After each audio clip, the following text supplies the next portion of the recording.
Welcome back to the front yard. We finally have our race car back. The birds are chirping, the creek is flowing, and it occurs to me, we've never talked about what B-Spec is.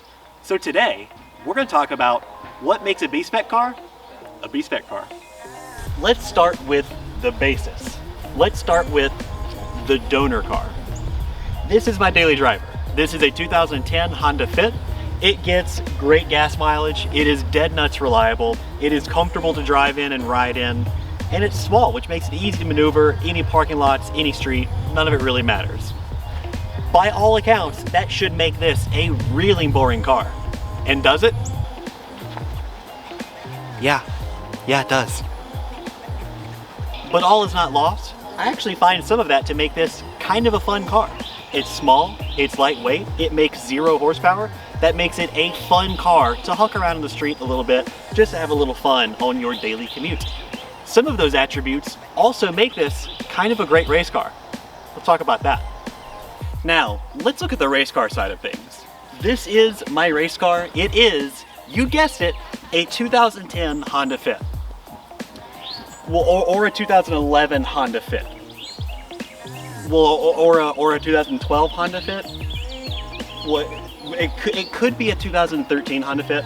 I actually don't know what year this thing is. Every panel you're looking at is not actually original to the shell, and the shell does not have a VIN number, so it really just depends on what body panel you read as to what year it is.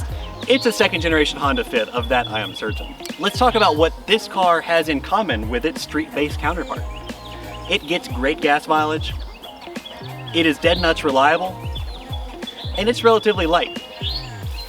At 2,500 pounds, I would love for it to be lighter, but that's the class minimum weight and it's not so bad in the grand scheme of things.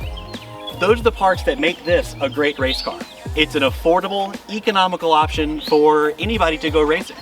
Now, let's talk about what makes this car different from its street counterpart. Aside from some missing pieces, a tire ring or two, and a little bit of body damage. Well, actually, maybe that's not so different. But let's talk about the good stuff. We're gonna start simple. Let's start with the wheels and tires. Probably one of the most impactful performance mods on this whole car.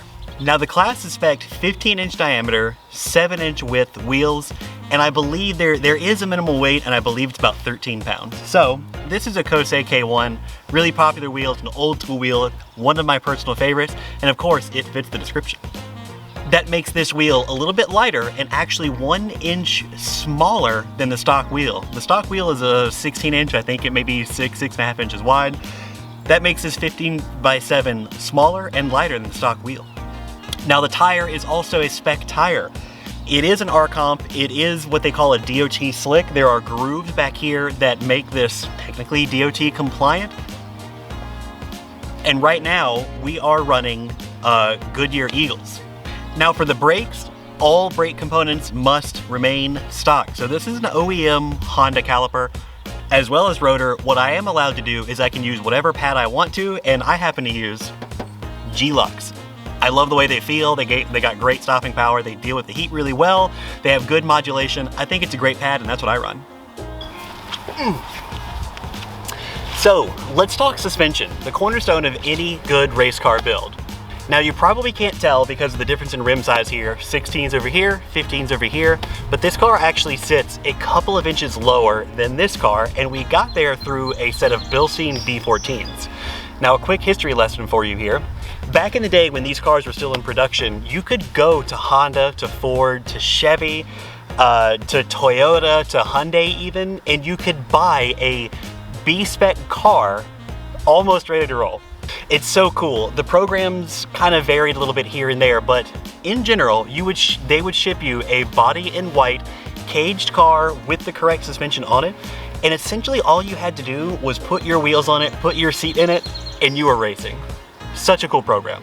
So along with that, a lot of these manufacturers had their own developed suspension kit. Ford Performance had one, Honda HPD had one. Almost everybody had their own suspension kit. If you can find one of those, you can run that.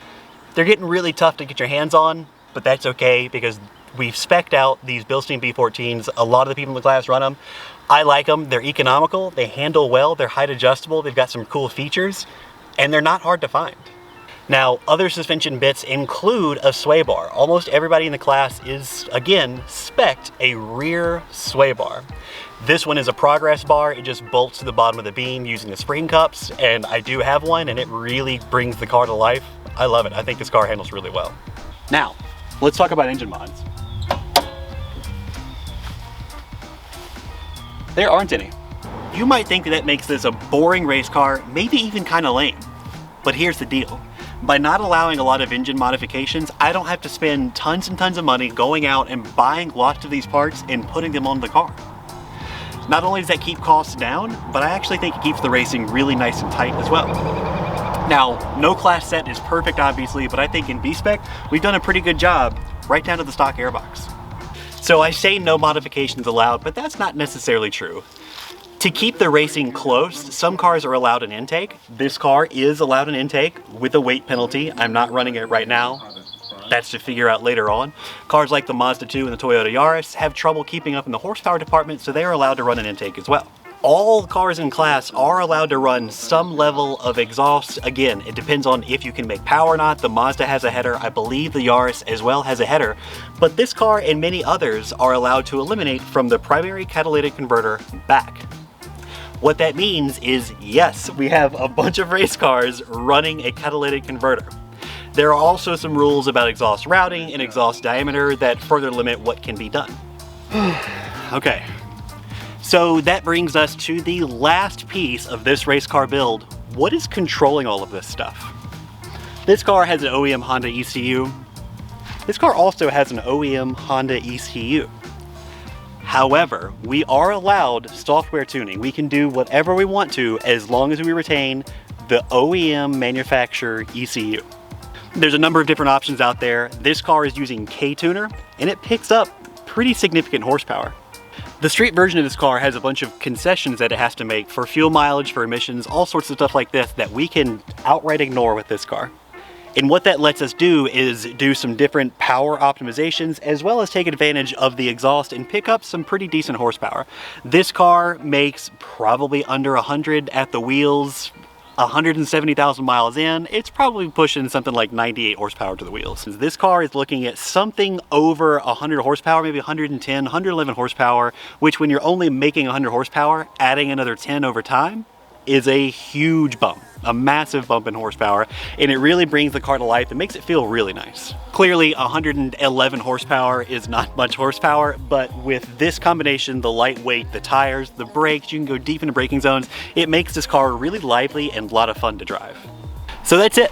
That's what makes a B-Spec car a B-Spec car. Now, I ignored some basic stuff like there's a roll cage, obviously, there's a seat in there, there's a fire suppression system.